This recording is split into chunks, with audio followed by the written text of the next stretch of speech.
CBS 8's Jenny Day, welcome to Around San Diego. I'll get you caught up on a week's worth of news and look ahead in just 30 minutes. We do begin at the border. Our crews have been very busy working for you, again, at the border for several days now, even years. We've seen everyone from men to young children, even babies, waiting for entry as Title 42 ended Thursday night. This is what the southern border looked like. You can see just how many migrants were gathered there from all over the world. We spoke with some of them who told us that they cannot remain in their home countries because it is too dangerous for them and there are no economic opportunities, and they say they lack freedom back home. We met one migrant staying there for the past 3 months from El Salvador who says he was physically attacked with a machete by a criminal gang there. His entire family's lives threatened. Our crews also spoke with Nicole Ramos, director of the Border Rights Project at Al Otro Lado, a nonprofit which is working on the ground here with the migrants, helping provide them legal guidance.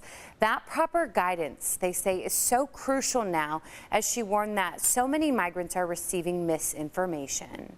It's because smugglers, organized crime, and other individuals that lack scruples provide information that benefits them to the migrants. And so that is always a concern for us. And again, we would not be in this position had the government provided accurate and timely information in multiple languages.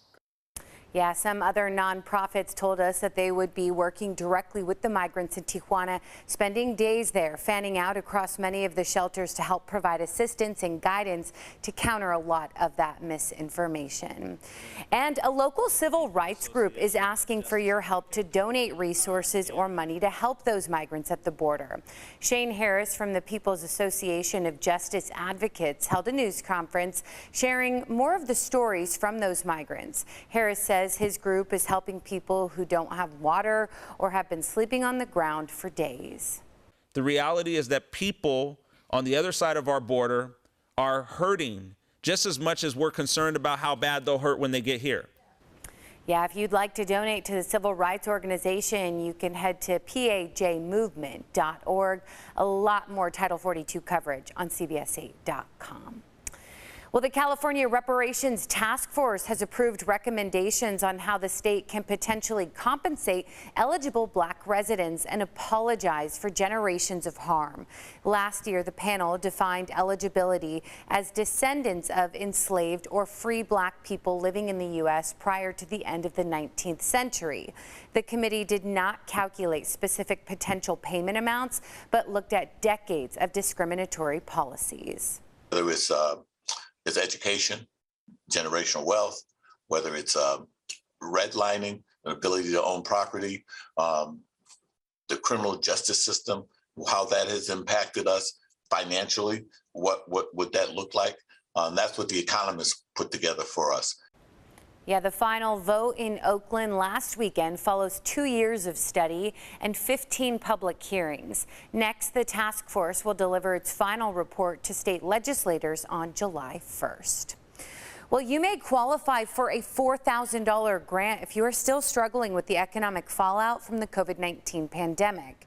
San Diego County approved a program to help low-income families, seniors, and others still dealing with economic hardships. To be eligible, you must earn less than twice the federal poverty level. That's $29,160 a year for a single person or $60,000 a year for a family of 4. The application process runs through May 21st. You can visit the Jewish Family Service of San Diego website for more. Well, San Diego Mayor Todd Gloria announced a $5 million kickstart for a new safe sleeping program for people who are homeless and living in tents. The program will allow people to set up their tents in safe spaces, giving them peace of mind while also clearing encampments from city sidewalks, canyons, parks, and around schools. When the taxpayers of this city are spending tens of millions of dollars on homelessness services to get people off the streets and into care, we should expect those on the streets to avail themselves of those opportunities. Because the bottom line is this: the street is not a home. Yeah, one of the new safe sleeping spaces will be located at 20th and Bean. That will open this June. The other will be in what's known right now as the O Lot in Balboa Park. That is set to open in the fall. Well, hundreds of nurses from across the state marched to the Capitol this week demanding more be done to address a staffing shortage. They were met by a handful of lawmakers ready to get work done. Our political reporter Morgan Reiner caught up with them, including one nurse from Chula Vista. The nurses have a list, starting with $500 million to invest in nursing schools. They said ultimately it's the patients who suffer if this crisis is not fixed. We need staff. Enough is enough. Hundreds of nurses marched the streets, asking to talk to the people at the top. We're asking for safer staffing levels. We're wanting to hold the government accountable for the laws that are already in place. Laura Tayaban is an ICU nurse in Chula Vista. While I did work through the whole pandemic, it's been trying. She supports all 4 items being asked of lawmakers. AB 1603 by Assemblymember Evan Lowe to enforce the California Department of Health's nursing staff ratios. Making sure that we have the mechanisms and the teeth to help ensure that they are following the law and helping to ensure patient protection. Assembly Bill 1695 will create a high school nursing 101 course with automatic admission into the nearest community college. I don't know if you're aware, but the privatized of nursing schools, I'm out of breath now, nursing schools, they're charging up to $145,000 for your bachelor's degree in nursing. Associate's degree, $80,000. For your associate's degree, that's criminal. Riverside nurse Monique Nicole Hernandez said money must be funneled into the community college nursing schools. The United Nurses Association of California is asking for $500 million. There's going to be a whole lot of nurses retiring in the next few years. The staffing is only going to get worse, and them putting money into the schools and kind of giving a clear path into the education will really help us, and this will benefit everyone. When it comes to enforcing the ratios that are already law, I asked Assemblymember Evan Lowe how they would go about enforcing it. Are we talking about fines, probation? He told me all options are on the table. Why in the hell are we tolerating this? Is California a fentanyl sanctuary state? Yeah, to mark Fentanyl Awareness Day, families who have lost loved ones to fentanyl overdoses are pushing Senator Tony Atkins to bring Senate Bill 44 to a vote. The bill would crack down on fentanyl dealers who sell a pill that leads to death. Senate Bill 44, also known as Alexandria's Law, would mandate that anyone convicted or charged with various drug offenses be warned that if they continue to sell drugs in the future and someone dies from those drugs, they would be held accountable.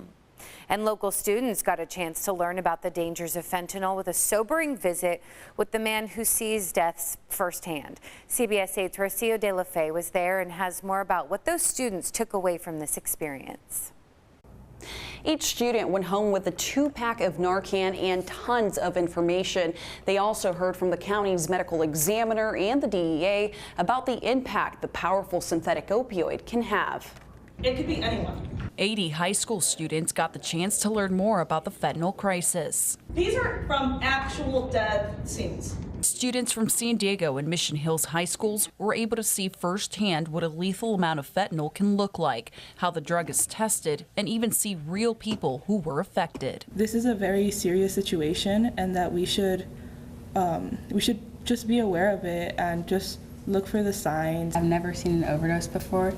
And especially like when I learn, I can go home, I can tell like my brothers, my parents, like my friends, what it looks like. So like if they ever are in a situation like that they know what they can do. The students heard from Dr. Stephen Campman, the county's medical examiner, and Assistant Special Agent in Charge, Joe Hathaway. We're focusing on the threat that this has to the community, specifically youth and young adults, where fentanyl poisoning is a leading cause of death now, not only in San Diego, but across the country. The CDC lists fentanyl as the #1 killer in the nation for those between the ages of 18 to 45. In San Diego County, the medical examiner recorded 143 accidental deaths from fentanyl in 2019.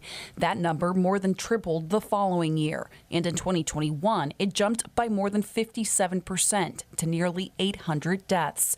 The deaths span the entire county, affecting almost every community. One single pill could potentially be fatal. Officials say they plan to continue fighting the crisis through education. Something that you don't really want to experience, especially at a young age, but in reality, you need to know that not every place is going to be safe for you, and just be always aware of your surroundings. And they hope the eye-opening data makes people think twice. Rocio de la Fe, CBS 8. Yeah, truly such an important topic. Rocio, thanks. Well, it could be its last seen for a San Diego landmark. Word of the Santee DriveIn closing to make room for a business development is traveling fast. CBS 8's Abby Black is working for you to find out if this is true. The Santee DriveIn has been an icon in San Diego County since 1958, but now there's word that it's closing. The owners deny it. We're working for you to find out if the family tradition will continue or if developers have plans for its last take. Driving on State Route 78, you pass the landmark Santee Drive-In Theater and Swap Meet. Even when we came out to Target, I checked it just to see what was playing, you know.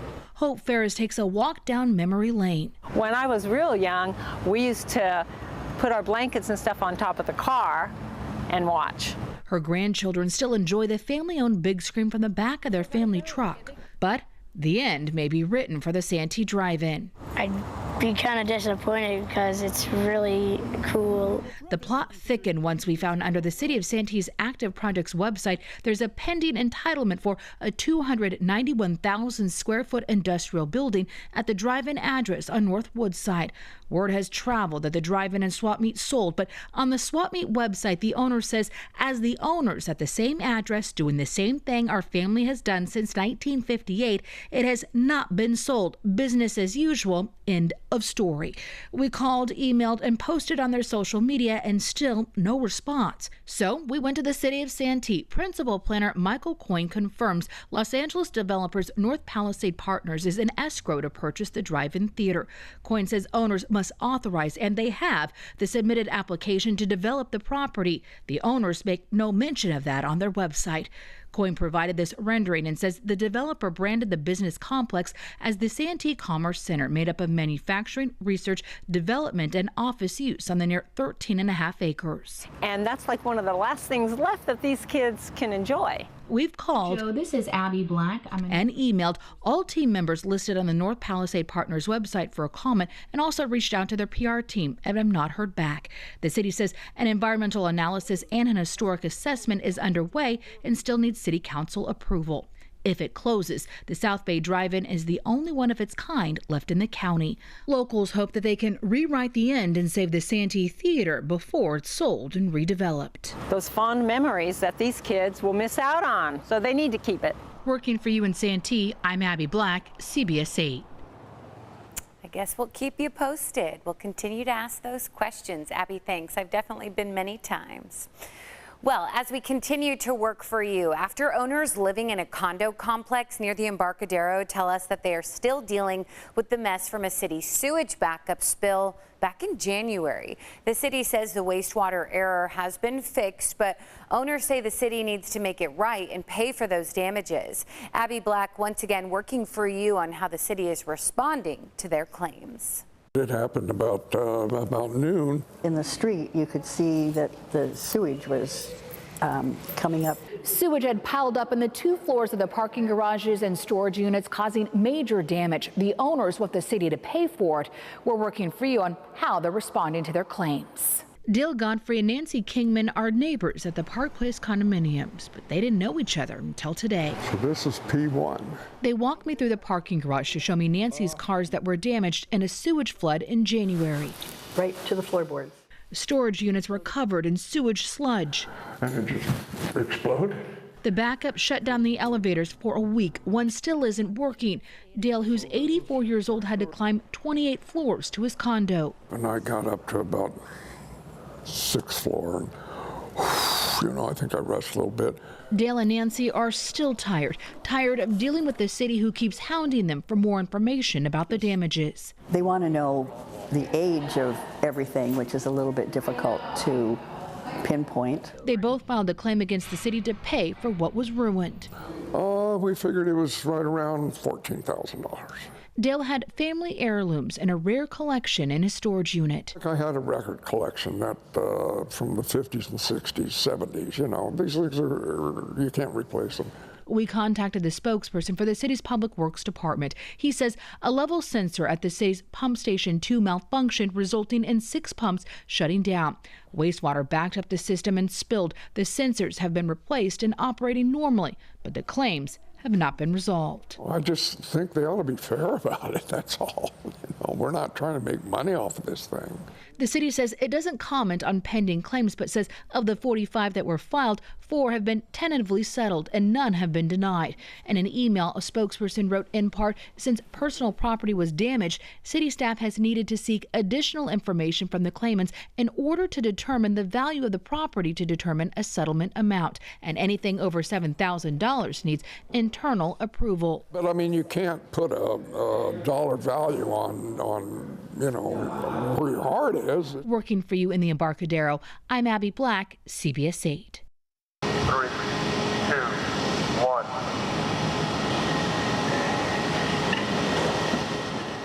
Yeah, take a look. Researchers from several universities came together to use UC San Diego's earthquake simulator. It's one of the largest in the world. The group shook a 10-story building made of mass timber. Buildings made of mass timber are growing in popularity as greener and faster alternatives to concrete and steel structures. And they are supposed to be able to handle earthquakes a little better. You can get out, alive and well. But what's different for this building is that we push it one step further. Not only that we want you to get out alive and well, we also want to preserve the building so there's no economic loss due to damage and repair. Yeah, how impressive. Grateful for what they're doing. The tests conducted were equivalent to the 6.7 magnitude Northridge earthquake and the 7.7 magnitude quake that happened in Taiwan back in 1999. Well, here's an exciting update. The flower fields at Carlsbad have announced that they are extending the season. The flower fields will now be open through May 21st. This is what it looked like when our CBS 8 crews visited about 2 weeks ago. You can find tickets on the Carlsbad Flower Fields website. Wow.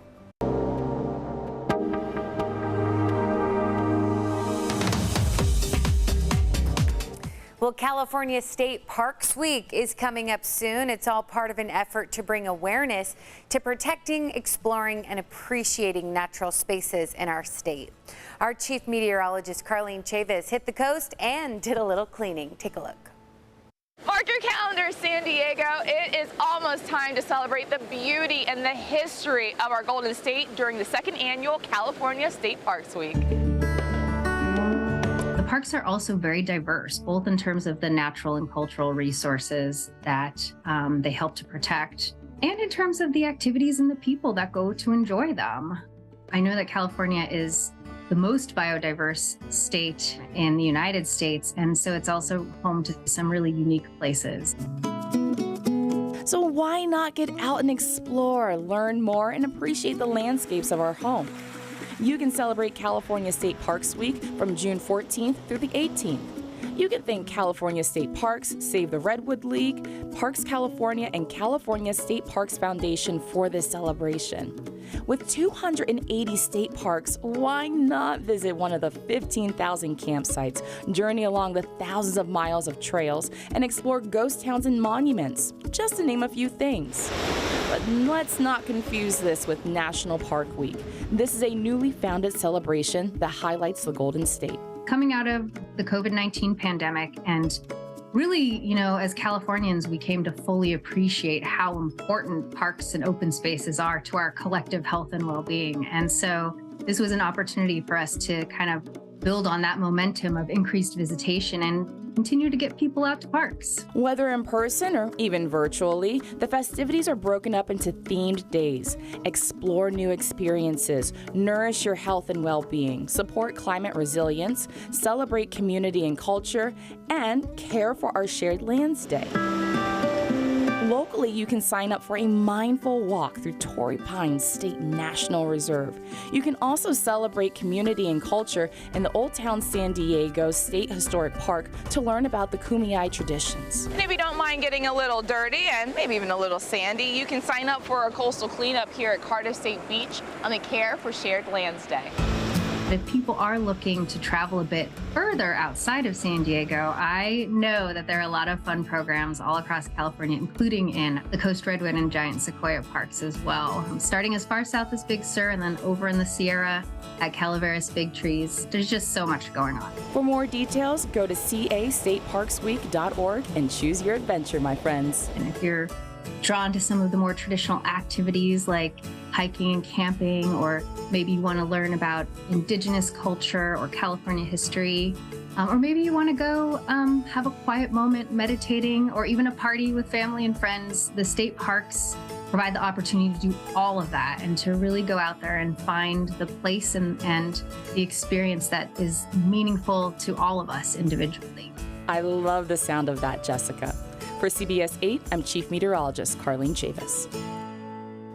Yeah, get out there, right? It is so beautiful. Carlene, thanks. Well, how about this one? Imagine riding a 10-foot wave in 3 inches of water. As we take you in the Zevely Zone, Jeff meets a La Mesa mother who just won the Flowboarding Championship of the world. San Diego has had its share of surf champions, but there's another world champion rider you have to meet. You may recall the Wave House in Mission Beach and its man-made sheet wave that captured the competitive spirit of a San Diego surfer. I saw it and I was like, oh, a new board sport. I want to master this. This is my personal strapless board. Amy Stevens jumped on. It's like standing on like slippery ice when it's melting. And at first, she was surprisingly terrible. You were no good when you started? Nobody's good. Nobody's good when they start. But you know what they say about practice? Amy Stevens perfected the sport and started traveling the world to compete. I've been to Singapore, I've been to South Africa, I've been to Abu Dhabi. Amy's husband, Brandon, is also a flowboarder. There's very few people in the world that are riding at our skill level. It's pumping 100,000 gallons of water a minute. It's extremely difficult to do. You're riding on a very thin sheet of water. Do you have to tell her, Amy, no more backflips? No, she makes that choice on her own. Okay. I'm out there telling her to do more flips. Most recently, at age 39, Amy, a mother of 2, has a story to someday share with her grandchildren. What did you do? I traveled to Chile. For the Flowboarding World Championship. The wave is 10 feet high, yeah, but you're only 3 inches above the bottom. Yeah, and the water's moving at about 30 miles an hour. That sounds dangerous. It can be, it can be. While training before the event, Amy kept wiping out. I even chipped my teeth. They're fixed. They're fixed at this point. After emergency dentistry, it was back on the board for a big-time bite of success. I was in the zone. It was my 4th and final run, and I knew I had to really step it up. Competing against riders half her age, Amy rode a wave of adrenaline. I just pulled in the barrel, did some airs, threw some sprays, and hoped for the best. And it worked. From deep in the barrel to the top of the podium. Are you the world champion? Yes, I am. The world champion of flowboarding. Yeah. Amy won $400 in free swag. I am sponsored actually by Blenders. Put them on. Thank you, Blenders. Thank you, Blenders. In the Zevely Zone. Wipe out. Jeff Zevely. CBS 8.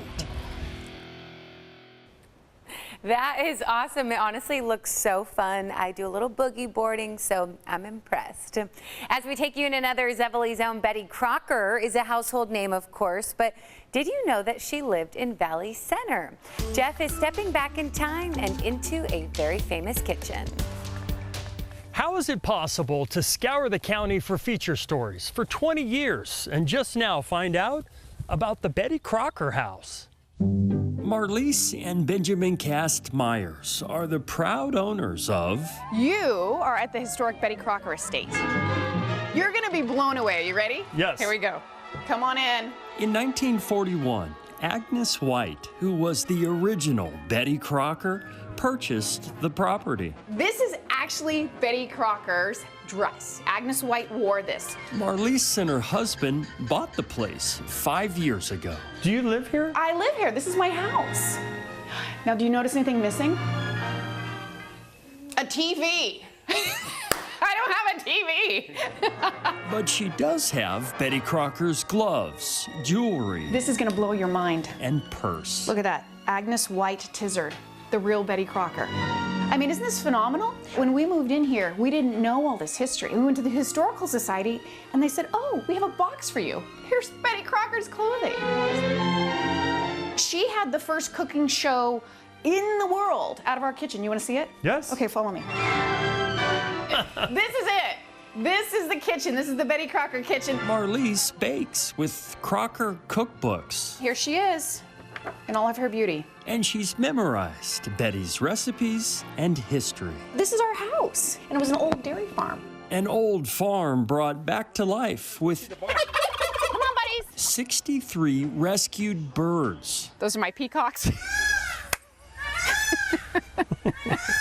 They're awesome. Can you tell them to be quiet, please? We're trying to shoot a TV segment. I tried to tell them. And just beyond a gaggle of turkeys, This is Brick and Barn. one weekend a month, the public is welcome to visit the barn for free, So we have food trucks lined up. along with a bakery, art workshops, and... Check this out. Wow. You weren't expecting that, were you? I was not expecting this.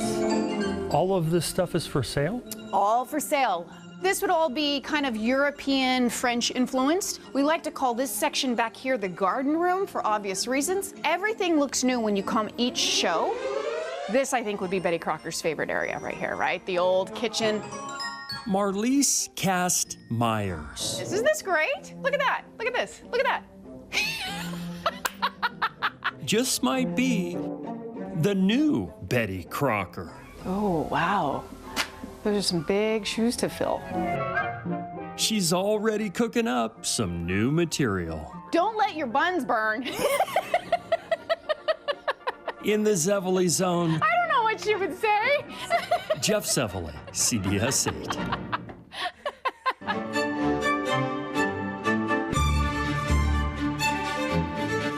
Well, May is Asian American and Pacific Islander Heritage Month. We're celebrating by highlighting some of San Diego's many AAPI-owned businesses. We're featuring Mahalo Shave Ice Company. They serve authentic Hawaiian shave ice. They are mobile and can cater weddings, birthdays, and festivals. We're a seasonal business, but we do business all year round. Summertime is our peak season. We do probably 7-8 events a week. We're always moving, we're always going, we're always pleasing customers with a perfect cold treat for a hot summer day.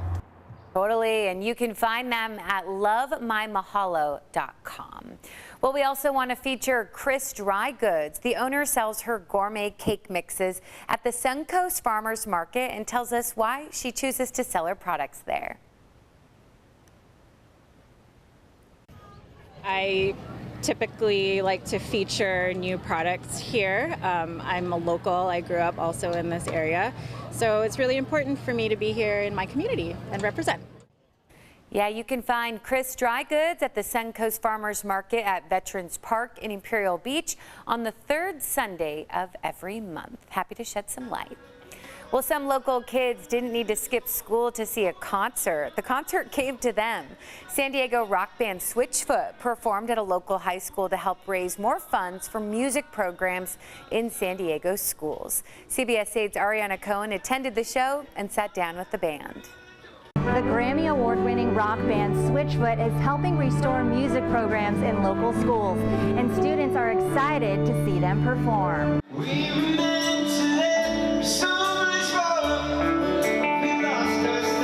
Switchfoot is not just here to perform their hit songs.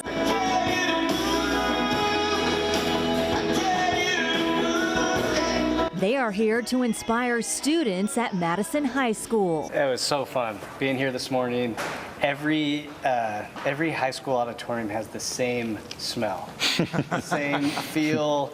It's very nostalgic to step back in time and be a high schooler again. For the last 19 years, the band members from Encinitas have made it their mission to ensure every generation of San Diego students has music programs in school. My hope was to communicate that music was a big part of how I survived high school, and that if you have something within you that needs to get out, it's best to chase that down and set it free. The band partners with the nonprofit Save the Music Foundation to promote their Bro-Am benefit party and beach festival. The Bro-Am Foundation is dedicated to giving back to the San Diego community by raising funds for nonprofit organizations that provide services to at-risk and disadvantaged youth, with programs related to music, art, and surfing. Since 2005, they've raised more than $2.5 million.